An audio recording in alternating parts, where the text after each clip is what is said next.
So I did get into the industry and found obviously you make really great money, Mhm. and I was scheduling things around it. And then when I was getting serious about going to vet school, I happened to get an audition for a few soaps, and Days of Our Lives being one of them. I think I was 21 or something like that. And they needed a model. And I ended up getting the job, which I couldn't believe because I was not a great actress at the time.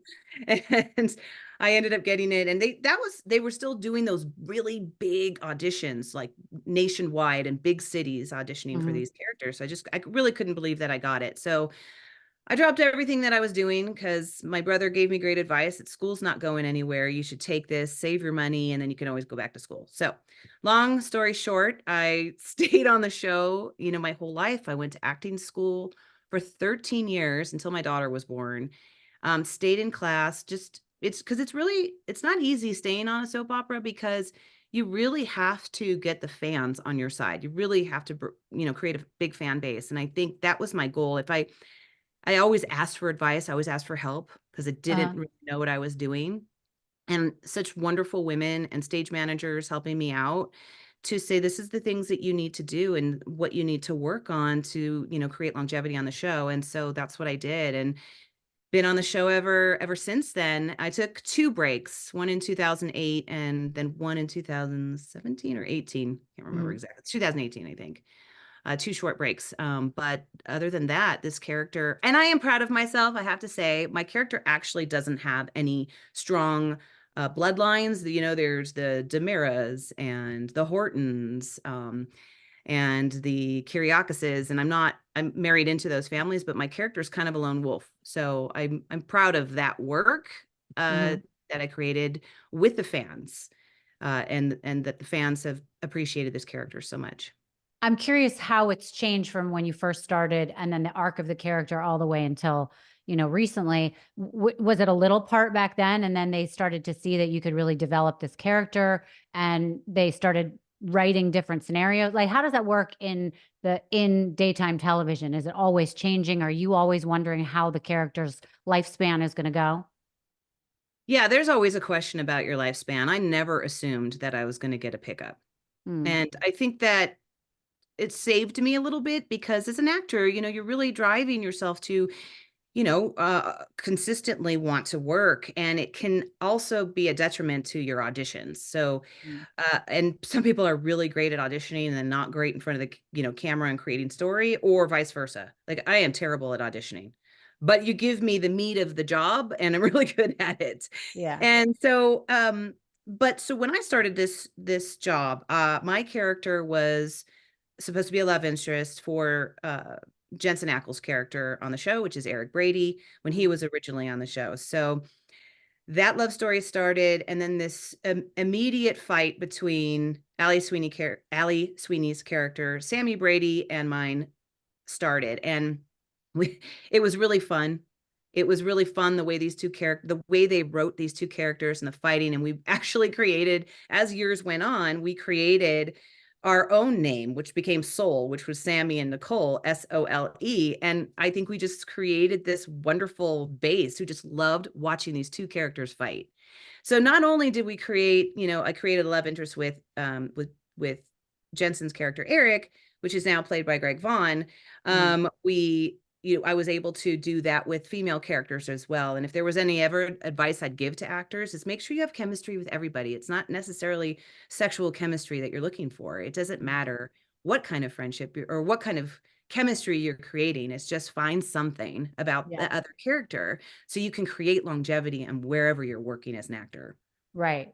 I just want to establish for people like how much this consumed your life, this role, working with these people. How often were you shooting, filming, and then the arc of literally how long you've been with these people and the crew and all that? So mm, let's see, I'll pick one to start with. So, so as far as how often we worked, there was a time when we worked really long hours. We're in at 6 o'clock, sometimes not leaving till midnight, Mm. depending on what the structure was, which executive producer was in. At one time, they would rehearse all morning long until lunch, and then they would record in the afternoon. I just missed that era. So we would do our dry blocking in the morning and our scenes right after. We'd start at 8:45 in the morning, taping, and Mhm. then just keep taping throughout. Now, this is when we had more budget. Our budget was a lot larger. We were, streaming really killed a lot of TV shows as far as their budgets. So, at a time when it was just network, Mhm. that's all people were really watching, and cable. And Yeah. so we were able to shoot longer hours, take much more time with our scenes, and and like I said, you're working sometimes a 14, 16-hour day. Mm. As time went on, we had to tighten the schedules and tighten the schedules. And just to show you, in between, just from the beginning, the 14 to 16-hour day, now I could be in at 6 a.m. and out at 9 a.m. I mean, Mhm. that's how quick, and the machine is very well oiled, right? And Yeah. so now they want you one rehearsal, one take. Mm. So you're learning a ton of lines, and you're working really, really fast, and you're in and you're out. So people that come in, even film stars we've had come in, go, how do you do this? And your brain, it's like a muscle, it's like a weight. So, and then I'll take a step back now with the crew and how long I've, been working with a lot of the crew members. I grew up my adult life with a lot of these crew members that are to my wedding. Wow. So we've been working together for many, many years. Some maybe 10 years, some 14, some 8, but that's still a long time on a television show to create those relationships with people so they're tight. I was always the kind of person that if I always felt there was always this hierarchy I think people would put in, oh, you're an actor, so you're this level, you're the A group, and then there's the crews, the B group, and then there's the night crews, the C group. And I don't like putting people in that kind of bubble. Like, we're all here to create a show. Mhm. We're all here to do the same thing. And none of us can do any of this without each other. So I always felt when I walked into that show as I got older and really appreciated where I was, um, I thought, how do I want to treat people? How would I want to treat, if I were the boss, how would I want to treat people when I walked into the studio? And that's how I would do it. So I became a mentor, a friend, a mom, a liaison for things. And that's just how I built my career there. So I wasn't just an actor. I Yeah. did so much more there because I felt I had people giving back to me when I walked on that show and was a baby. I consistently wanted to do the same for others. Right. Can you talk about like one of your happiest memories? I mean, I know you met your first husband on set, right? Yeah. And Talk my about what, fiance. yeah, and your fiance. So like you obviously Yeah. connected with some people there. Yeah, my dating pool is small. Right. Well, you're there so many hours. I would guess, that's how it happens.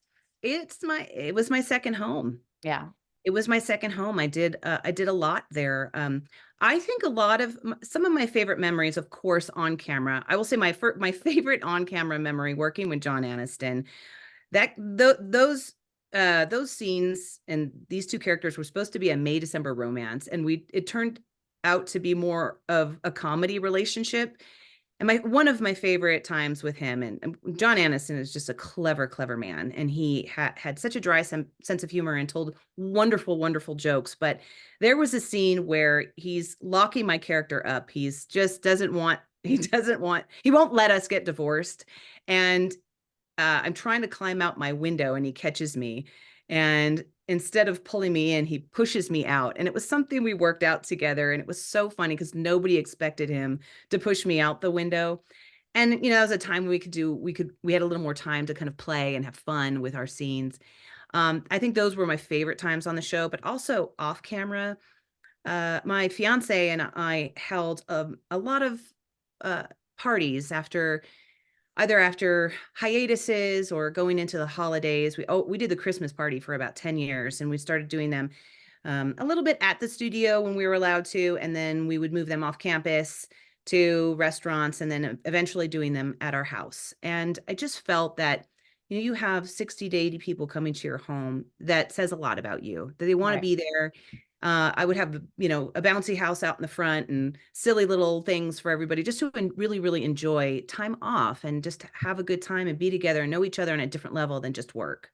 So Right. those would be my two favorite, there's my storyline story, and then just sort of just human story of a good Yeah. time. I'm curious about the logistics. Like, how far in advance are they giving you your lines? I remember in the old days, didn't they have, my mom used to be on a soap opera before I was born. She said that they used like cue cards. Like they didn't even Yeah. really get their sides or whatever. Maybe they got them in the morning, but like she said they would hold up stuff. So are you getting it weeks in advance? Are you finding out if you're like having an affair with someone new that day? Like, how does it work? You're getting locked in a closet, whatever. So we would naturally get a script about a week ahead of time. Okay. And in the past, maybe we would get it a little sooner. The story about the cue cards, I could never work with the cue cards. I still worked with actors that and actresses that did use them when I first started. And I thought that is so distracting Yeah. because, like, so, as I'm looking right into camera, your cue card's right here. So you're kind of like, you have to get really good at it. So you had tally lights on. So if your tally light was off, you could look over at whatever your next line is going to be. Hmm. And I thought, to me, no offense to anybody who liked cue cards, it is such a disconnect between you and the character. So how are Right. you going to really truly create a relationship with someone if you're constantly looking off like this? So I found them distracting. I never used them. I thought, if you don't know your lines, you can't play. Mm. But that's me. And that's just a method that I taught myself. So everyone always thought, God, you learn your lines so well. I'll walk up on dry block, just rehearsal without my script. Yeah. And the director tells you where you're going, and I can really absorb what I'm doing. And then I would go up on set when I wasn't filming, and I would walk through my dry block and really get to know what I was doing. So I was really, really professional at my job Mm. for sure. So those are things that you just kind of decide how you want to work as an actor.